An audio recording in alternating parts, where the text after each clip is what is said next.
She chased after him to return a forgotten watch. He offered her $2 million to fake a love story. He was a billionaire with a cold heart and a colder reputation. Rumored to be incapable of love, maybe even incapable of feeling. She was a struggling waitress just trying to survive. What started as a contract to silence the rumors spirals into something far more dangerous. A connection neither of them understands. Hey family, welcome to True Love Folktales. Before we start, please subscribe, like, and share this video. Your support helps us grow and keeps these stories coming. Don't forget to turn on notifications so you never miss a new tale. Thank you for the love. Now sit back, relax, and enjoy the story. The clink of crystal glasses and the low hum of refined conversation filled the air inside Marcello's, the most exclusive fine dining restaurant in the city. Crystal chandeliers hung like frozen fireworks above pristine white tablecloths, while candlelight flickered against gold-rimmed plates. Every table was filled with someone important: CEOs, influencers, political powerhouses, the city's elite. Talia Jenkins weaved between tables with practiced grace, her tray perfectly balanced on one hand, her polite smile permanently etched into her face. Her black uniform was tailored and crisp, but beneath the neat appearance, exhaustion clung to her bones. This was her second double shift this week. Her feet throbbed, but she couldn't afford a break. Not when the rent was overdue, her student loans were piling up, and her mother's new medication wasn't covered by insurance. Still, she worked quietly and efficiently, keeping her head down, until she noticed the buzz. It started with a hush that spread like wildfire. Whispers. Heads turning. Phone cameras subtly raised. Even the chef peeked from the kitchen. And then she saw him. David Cross. He entered with a presence that stole the air from the room. Tall, perfectly put together in a tailored charcoal suit, every line of his body screamed control. His expression was unreadable, stone carved into flesh. Piercing eyes scanned the room not with curiosity, but calculation, like he was measuring something invisible. Talia had seen him before, of course. Everyone had. Billionaire tech innovator. The youngest man to ever make the Forbes list 3 years in a row. But that wasn't why people whispered. It was the rumors. He doesn't feel things, people said. He's a clinical psychopath, someone whispered once while scrolling through an article with his face on it. No empathy. No emotion. Some say he's not even human. He never smiled. Never dated publicly. Never showed joy or anger. Just calm, unnerving precision. The media called him the Ice King. Tonight, he dined alone. Talia didn't serve him personally. That was Gina's table. But she watched from a distance as he wordlessly ordered, ate in silence, eyes locked on his phone the entire time. He left no tip. Not unusual. It was said he didn't believe in gratuity, only efficiency. By the time the shift was over and most of the customers had trickled out, Talia finally exhaled. She was clearing table 6 when she saw it, a sleek, silver wristwatch on the linen tablecloth where David had sat. It gleamed under the dim lights, a minimalist design with an engraved back. Expensive, obviously, but personal too. Her heart jumped. She glanced at the doorway. He had left minutes ago. Without thinking, she snatched the watch, stuffed it into her pocket, and bolted out the front doors, heels clicking sharply against the pavement. The night air slapped her face. The city buzzed around her. Neon signs, horns, laughter spilling from a nearby bar. Then she saw him. He stood next to a sleek black Bentley, the kind of car you only saw in magazines or movies.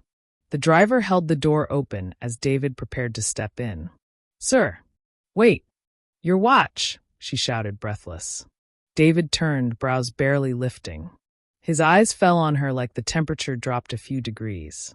She jogged the last few steps and held it out. "You left this behind." He looked down at the watch, took it without a word, and turned to get into the car. "No thank you." No nod. No acknowledgement. "Seriously?" She turned to leave, her heart pounding. Not from exertion, but from the way his gaze made her feel like she wasn't even a person. Then came the voice. "Stop."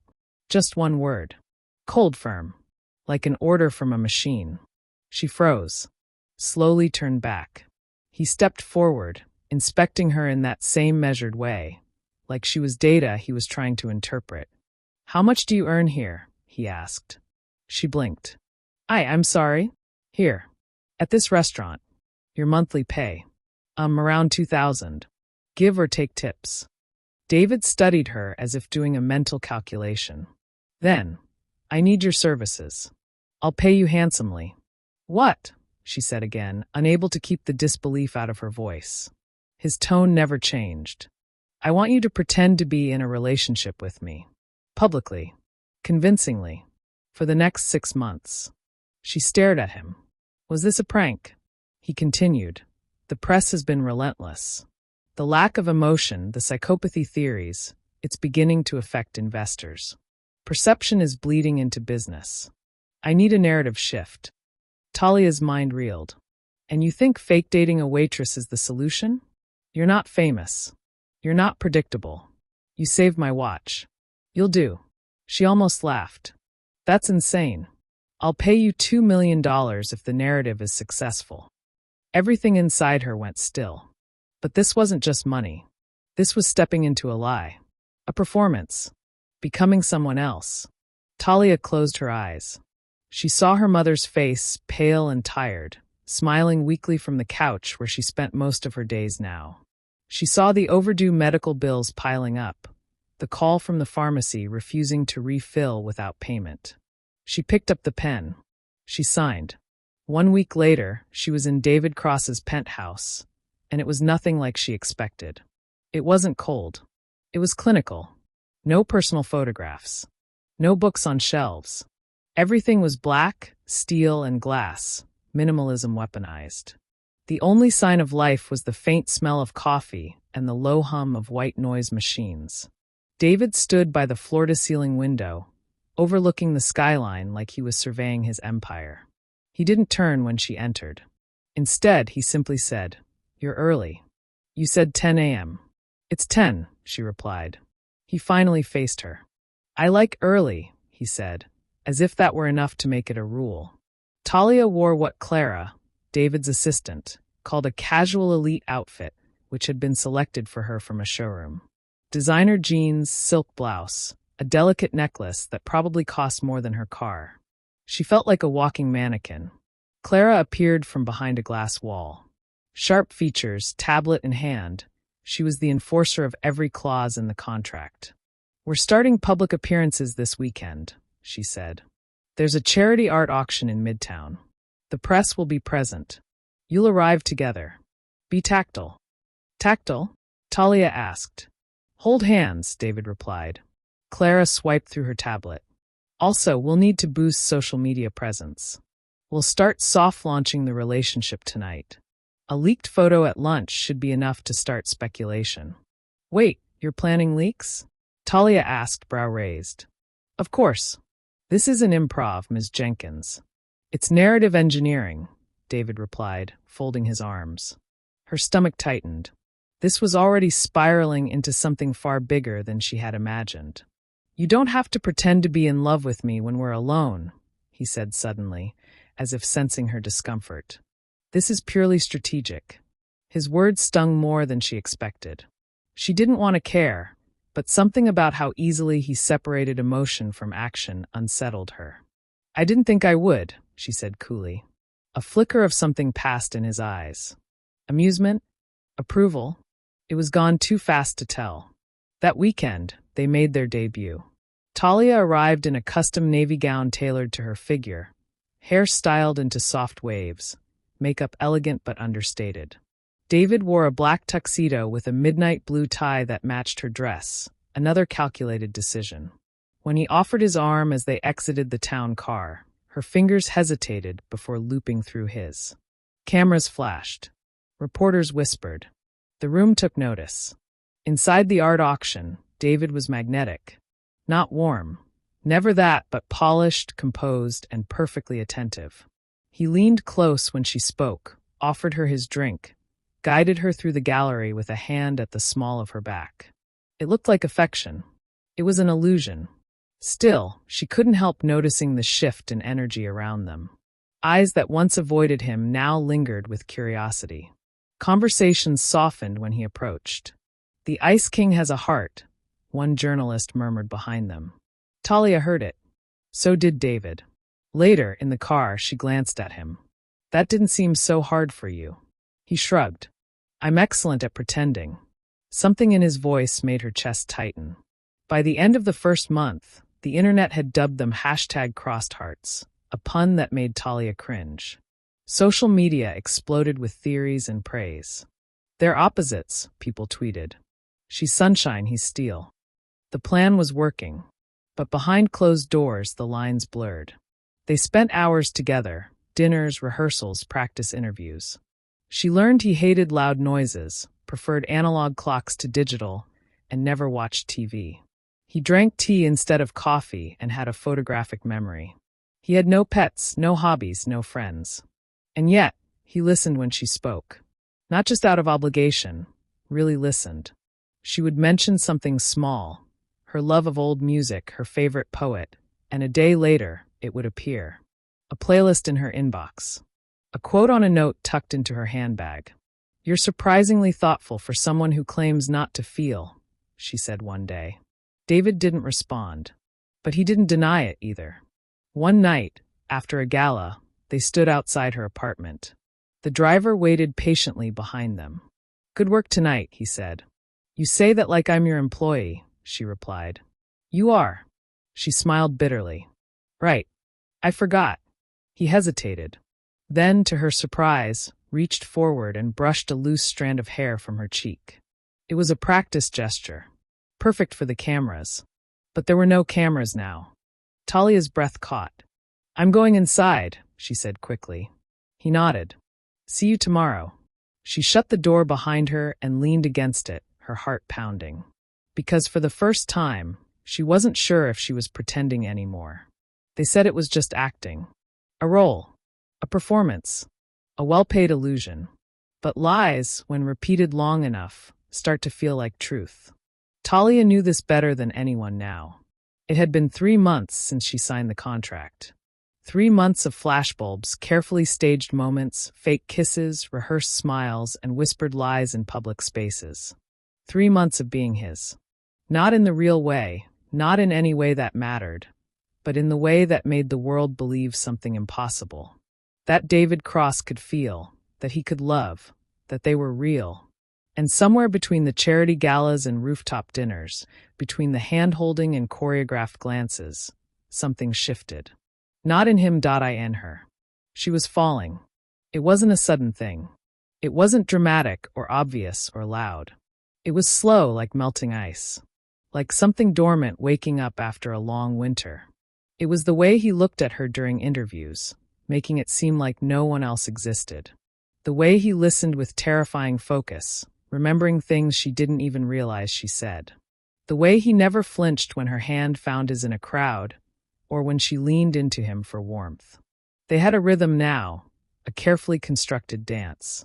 1,000 tiny acts of intimacy that had never truly happened. But the body doesn't always know the difference between a lie and a feeling. The heart, especially one long starved, begins to feed on illusions when it has nothing else. And Talia's heart had never known hunger like this. One afternoon, they were in his private garden, a rooftop space filled with minimalist landscaping, bonsai trees, and the soft trickle of a stone fountain. She sat cross-legged on the lounge chair, scrolling through social media. Photos of them from the night before were everywhere. "Look at this," she said, tilting the phone toward him. The comments are wild. One says you've been replaced by a clone with a heart. David didn't even look up from his tablet. That's progress. She studied him. "Do you ever get tired of pretending?" He set the tablet down slowly. "I don't pretend. I present. There's a difference." Talia frowned. "Sometimes I can't tell when you're presenting and when you're just you." He tilted his head, assessing her like he always did, like she was a problem to solve. "You're getting too comfortable." "Maybe you're getting too convincing," she replied, forcing a laugh. Silence hung between them like smoke. Then, after a long pause, he said, "I don't think about it that way. There is no me when I'm off stage. There's just quiet. The honesty in his tone startled her. "You really believe that?" she asked softly. He nodded. "I function. I create. I acquire. That's all I've ever needed. No joy. No fear. No love," she pressed. His eyes flickered. "Those things waste energy. Emotions get in the way of logic. They make people weak." Her chest ached. "Is that what you think I am? Weak?" He turned to her, voice lower now. "No. I think you're dangerous. Because you make me wonder what I'm missing."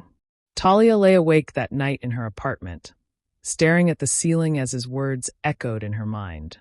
"You make me wonder what I'm missing." It wasn't love. It couldn't be. But it was something. A crack in the mirror. A shiver in the machine. She didn't want to fall for him. God, she knew better. He had made it clear from day one. This was a contract. A story. A manipulation of perception. He wasn't interested in real feelings. But her heart didn't care about contracts. And the worst part, he had warned her. From the very beginning, he had told her the rules. She was the one breaking them. The next few weeks were a torment she couldn't explain. They attended a weekend getaway for a tech summit in Iceland. Sleek lodges, mountain views, a carefully orchestrated candid hot spring photo that nearly broke the internet. He pulled her close for warmth under northern lights. His hand brushed her cheek when he tucked a stray hair behind her ear. Their eyes met, and she forgot, for one blinding second, that it was all fake. But in private, it was the same David. Polite, professional, cold. He never kissed her unless a camera was watching. He never touched her unless the setting required it. And even when he was kind, when he brought her coffee exactly how she liked it, or remembered that her mom's chemo was scheduled that week, it was always without emotion. As if kindness itself were mechanical. Executed, not felt. One night, she tried to bring it up. They were sitting in his penthouse again. Another post-event debrief. She was still in heels, her feet aching, makeup smudged. "I need to ask you something," she said, her voice fragile. He looked up from his notes. "Go on." She hesitated. "Have you ever loved someone?" He blinked. "No. Just like that. No pause. No elaboration. Not even once. No. I've studied it. Observed it. But I've never experienced it." Talia looked down at her hands. "That's sad. It's efficient." "No," she said, her voice shaking. "It's empty." David stood, suddenly distant. "We're 2 months from the contract end. I suggest we maintain focus. Feelings complicate things." She stood too, hurt burning under her skin. "You're right. It's just a performance." He didn't answer. But that night, when she left, something shifted in him too. He watched the door after it closed. Felt the silence grow louder. And for a reason he couldn't name, he couldn't stop thinking about the way her voice had cracked when she said the word empty. He didn't understand it. But it stayed with him. It was supposed to be a night of celebration. A charity ball held in honor of David Cross's recent pledge. A $10 million donation to a global clean water initiative. The guest list was stacked with dignitaries, CEOs, celebrities, and media outlets hungry for their next headline. And of course them. The couple of the hour. The billionaire and the waitress who had captured the world's attention. Talia stood in front of the gilded mirror in the penthouse dressing suite, smoothing the deep emerald satin of her gown. Her makeup was flawless. Her hair twisted into soft curls that framed her face. David had chosen the dress himself. Or rather, Clara had under his direction. It hugged her waist, dipped low across her back, and sparkled under the soft chandelier light like something out of a fantasy. She looked perfect. So why did she feel like she was about to break? David entered the room, tuxedo sharp, cufflinks flashing. His eyes met hers in the mirror. There was no warmth there. No softness. Just focus. "You look appropriate," he said simply. She swallowed. "Thanks." He walked up behind her, fixing the fall of her hair with clinical precision.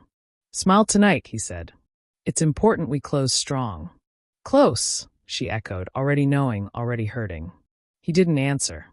The ballroom was a dream. Candlelight shimmered off tall crystal glasses. A string quartet played near the stage. The ceiling arched like a cathedral, gilded and grand. Waiters carried trays of champagne flutes and hors d'oeuvres so delicate they looked painted. Cameras flashed as David and Talia entered, hand in hand. The crowd parted. Whispers began. Talia smiled on cue. She leaned into him like she was in love. She laughed at his quiet comments, not because they were funny, but because that's what the crowd expected.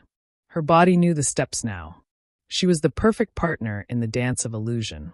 But her heart felt like glass. Something was wrong. He was distant. Too distant, even for David. The warmth he sometimes faked with ease was gone tonight. There was no hand at her back, no whispered commentary in her ear, no quiet check-in when the crowd shifted. He was present, physically, but the performance was fraying. Still, she kept up the act. She had no choice. Until it all ended. It happened at the height of the evening. The music softened. The host took the stage. Applause filled the room as David Cross was introduced for a short speech about philanthropy, innovation, and the importance of public trust. He walked up to the podium, tall and magnetic, his every move deliberate. Talia stood off to the side in perfect view, ready for the cameras. Ready to smile and wave like she always did. He began with charm, brief, efficient praise for the event, for the cause, for the generosity of the crowd. But then his tone shifted. He looked straight ahead. Not at her. Through her. "There's one more announcement I'd like to make," he said, voice even. "A personal one." Talia straightened, the smile still frozen on her face. "I'd like to thank the media for respecting our privacy during the past few months. It hasn't been easy, living under such scrutiny. But I'm grateful for the support we've received." He paused, then continued. "However, I also believe in transparency. So I want to confirm that my relationship with Miss Talia Jenkins has ended." The silence was instant. Sharp. Brutal. Talia's heart stopped. Her breath hitched, so subtly she almost fooled herself. But her fingers went numb. Her legs felt like they might collapse. "We remain close friends," David added, "and I will always respect her. But we are no longer romantically involved. I ask that you give her the privacy she deserves." She didn't hear the rest. Couldn't. It all blurred, applause murmurs, heads turning to look at her. No warning. No discussion. He had blindsided her. On stage. Publicly. Brutally. She smiled. Because she had no other choice. Because if she didn't, she might fall apart right there under the chandeliers. And he didn't even look at her. She left before the night ended. Clara tried to stop her. "Talia, wait, this isn't the plan." But Talia couldn't hear anything through the roar in her ears. She tore the dress off in the back of the waiting car. Scrubbed her lipstick off with the edge of a napkin. Took her hair down like she was removing armor. By the time she reached her apartment, the official press release was already up online. "Cross ends romance. Still friends," he says. An email arrived within minutes. From Cross Holdings legal team subject, final payment and closure. "Dear Miss Jenkins, as outlined in the agreement, the arrangement has now reached its successful conclusion. A final payment of $2 million has been transferred to your account. All confidentiality clauses remain in effect in perpetuity. Please refrain from making further contact with Mr. Cross. We wish you well in your future endeavors." It was over. Just like that. Not even a message from him. Not even a goodbye. She cried for the first time in weeks. The kind of crying that shakes your ribs. The kind of heartbreak that makes you question your own reality. She had known it was a contract. A deal. A game. But deep down, she had hoped for something more. Even if he couldn't say it. Even if he didn't understand what she was feeling. She thought maybe he had felt something too. She was wrong. He had played the final card, ended the act, closed the curtain. And she was left in the dark. The next morning, her phone rang nonstop. Tabloids. Talk shows. Her name was trending. People speculated, some blamed him, some blamed her. Some called it a publicity stunt. Others said she'd come up, off a rich man and walked away clean. They didn't know the truth. They didn't know how deeply it hurt to be discarded like a tool. to be paid off for feeling too much. She stared at the $2 million deposit on her phone. It was everything she thought she wanted. It had never felt more hollow. And somewhere across the city, David Cross stood alone in his penthouse. No fanfare. No music. No company. He poured himself a glass of scotch, stared at the skyline, and reviewed the press reaction on his screen. The operation was a success. The headlines had changed. The investors were satisfied. The rumors had died. He took a sip, sat in silence, then turned off the screen. And for the first time in his adult life, he felt nothing, except for one small, quiet ache. A strange pull he couldn't name. He had never cared about anyone. But he couldn't stop thinking about the girl who had once chased him down with a forgotten watch. The penthouse was quiet. Too quiet. David Cross had always preferred silence. He built his empire in it. Late nights in soundproof rooms, ideas formed in stillness. Silence was his sanctuary, his logic chamber, his fortress. Noise was inefficient. Emotion was noise. The world could keep its chaos. David preferred order. But this silence, this was different. This silence echoed. He sat in his living room, a vast, sterile expanse of black leather and cold marble. No photographs on the shelves. No art on the walls. No clutter, no warmth, no signs of life. Just minimalist design and the faint tick of a mechanical clock. He hated that sound now. It reminded him of her. She had mentioned it once, something stupid, insignificant. I like analog clocks. They feel honest. Digital time is just numbers. But this, you can hear passing time. She'd smiled when she said it. A real smile. Not the fake kind they practiced in the mirror before events. Not the public smile she wore like armor. A real one. Just for him. He hadn't thought about it at the time. But now he couldn't stop. He stood, abruptly, and crossed the room to the wall where that damn clock ticked. He removed it, and dropped it into the trash. It had been a week since the charity ball. A week since he stood on that stage and said the words that ended everything. Since then, he'd received nothing but praise. His inbox was full. Investors applauding his honest vulnerability. PR firms offering six-figure deals for interviews. Tech magazines calling it the best software brand in recent corporate history. The plan had worked. Every objective met. Narrative redefined. Problem solved. But David hadn't opened a single message. Because none of it felt like a victory. His routine fractured. Meetings blurred. He skipped 2 board briefings, something he hadn't done in a decade. He fired his chef for over-seasoning his steak. He snapped at Clara, then immediately dismissed her for the week without explanation. She didn't protest. Just left quietly, with a sad look in her eyes. He tried to return to his old rhythm, late nights of code and concept planning, meditation, control. He tried to focus on acquisition metrics and performance modeling, but his mind kept straying. He would catch himself staring at his phone, not expecting a message, knowing there would be none, but still checking. She had gone completely silent. Not a text, not a call, not even a reaction on social media. And yet, he kept looking.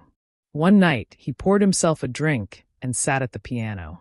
He didn't play, not really, but he'd learned enough to mimic competency. It had been part of the performance once, when a Forbes journalist shadowed him for a feature on the emotional lives of the elite. Talia had been there that night. She sat on the edge of the piano bench, watching him, her chin resting in her palm. "You could be really good," she'd said softly, "if you let yourself feel something when you played." He'd brushed it off, said something snide about aesthetics over function. But now, sitting at the keys, the memory played louder than any note he pressed. He touched middle C. Let it linger. It sounded hollow, just like him. David didn't know what he was feeling. It was foreign, uncoded, outside the parameters of everything he had trained himself to be. He had always believed emotions were inefficiencies, evolutionary leftovers that got in the way of decision-making. So why did he feel like he was crumbling from the absence of something? Why did her silence feel louder than any confrontation? Why did his chest ache when he walked past the terrace, where she once laughed at him for not knowing how to make a S more. One night, he pulled up the surveillance feed from the penthouse. Clara had the cameras installed for security, and he had never paid them much attention. But now he scrolled back through old footage. There she was, Talia, in his kitchen, making tea, dancing in her socks when she thought no one was looking, humming a song under her breath, laughing, really laughing, at something he had said, even though he couldn't remember what it was. She looked alive, and he looked dead, inside, robotic. As always, he watched her touch the back of his neck once, gently, when she passed by him in the hallway. He hadn't reacted. Not then. But watching it now, something cracked open in him. He leaned forward, rewound it, watched it again, and again. And this time, when her fingers brushed the back of his neck, he felt it, like a ghost of sensation. A delayed touch. A phantom ache. He couldn't sleep. His bed, once a place of perfect stillness, now felt cavernous. He lay awake with images of her flashing in his mind. Not the public ones, not the performance. The private ones. The small ones. The ones she didn't know he noticed. The way she tilted her head when she listened. The way she said thank you for the tiniest things. The way she kept waiting for him to see her, really see her, even when she knew he wouldn't. And then he remembered the last thing she said to him before that final event. Have you ever loved someone? No, he had said. He rolled onto his back now, staring at the ceiling. Was that still true? He thought it was. But the hollow he felt now, this unnameable grief, it didn't fit in the world he'd built for himself. He missed her. Not her role. Not the performance. Her. And that wasn't supposed to happen. He got out of bed, went to his desk, pulled out the contract she had signed. He read every page. Not because he needed to. He had memorized it. He read it because it was the only proof he had that she had once been his, even if only on paper. And when he reached the last page, where she had signed her name in steady, looping handwriting, he stared at it for a long time, then whispered something he had never said before. To the empty room. To himself. To the air. I think I made a mistake. The sun rose over the city with sharp, merciless light, slicing through glass towers, igniting rooftops in gold and white. David stood in front of his floor-to-ceiling windows, hands in his pockets, jaw tight. He hadn't slept. Again. His suit still fit perfectly. His hair was still combed. His routine hadn't broken. But he had. Something inside him had fractured. Not loud, not dramatic. Just a shift. A realization he could no longer compartmentalize or rationalize into irrelevance. He missed her. Not in the abstract way he'd read about in behavioral psychology papers. Not the calculated ache of a routine lost. This was different. This was specific.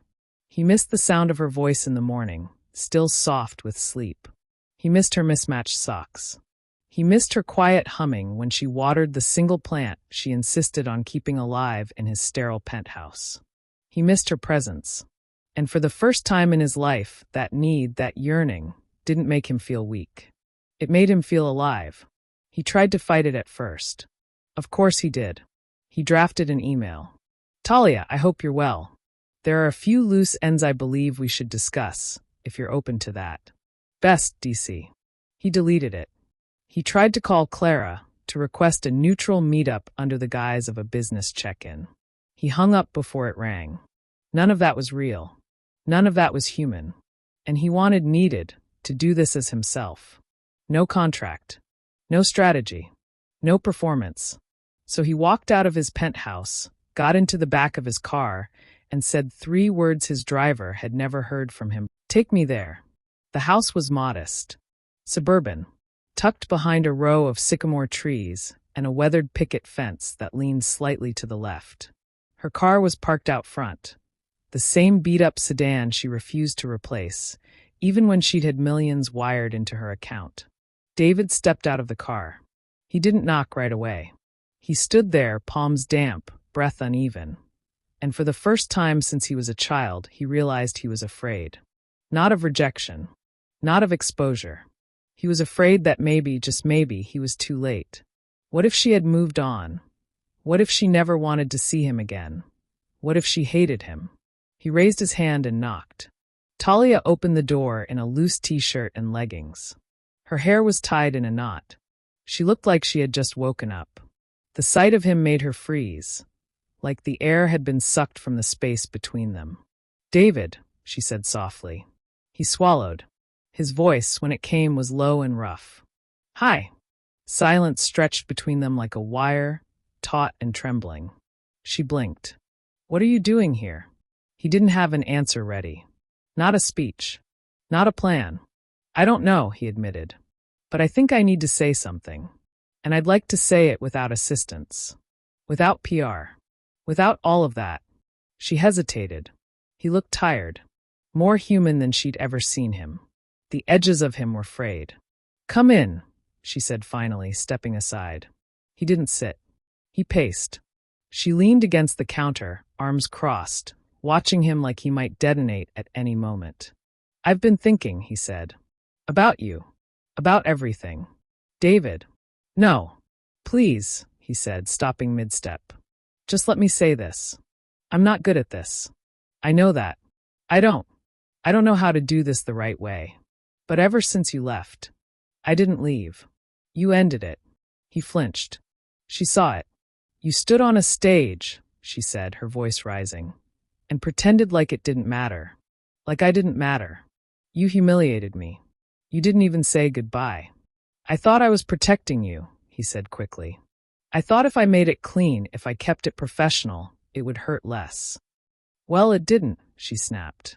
He looked down. "I know." The air between them shifted. The anger was still there, raw and real, but beneath it was something deeper. Older. Wounded. He stepped forward. "I didn't think I could feel," he said quietly. "Not really. I thought whatever made people love, whatever made them care, it skipped me. That I was born broken." Talia's throat tightened, but she said nothing. "But you," he continued, voice trembling, "you made me feel something I couldn't explain. It scared me. I didn't know how to handle it, so I pushed it away. I told myself it was the contract, that it was all a performance. But when you left, it was like—" He stopped, eyes closing for a moment. It was like someone cut the power, like the whole world went gray. A tear slid down her cheek before she could stop it. He saw. "I miss you," he said. "Not the version the world saw. You. The girl who danced in my kitchen. Who hated digital clocks. Who looked at me like I was something worth seeing." She stepped forward now, slowly. "You told me to stick to the contract," she whispered. "You told me not to fall for you. I know. You told me you couldn't love." He met her eyes, voice raw. "I was wrong." Silence again. But this time it was different. Heavy. Holy. He reached out, hesitating. His fingers brushed her hand, tentative, as if afraid she'd pull away. "I think," he said, voice shaking. "No, I know. I love you." She stared at him. Then she did something that undid him completely. She laughed. Through the tears. A broken, beautiful sound. "Oh my God," she whispered. "You're actually crying." His hand flew up, surprised, as if discovering the tears himself. She took his hand fully now. "You're a disaster," she said, smiling through her pain. "I am," he agreed, voice hoarse. "And I'm still mad. I deserve that. But—" She leaned forward and kissed him, gently. No cameras. No crowd. No performance. Just them. "I love you too," she whispered. Outside, the city continued, unaware that the Ice King had finally melted. Not through force or logic or design, but through something he never thought he'd feel. Love. The first thing David did was delete the contract. Not archive it. Not store it away in an encrypted folder. He opened the document, the one that had dictated every step of their manufactured love, and without a second thought, he hit delete. Then he emptied the trash. It was symbolic, yes, but also necessary.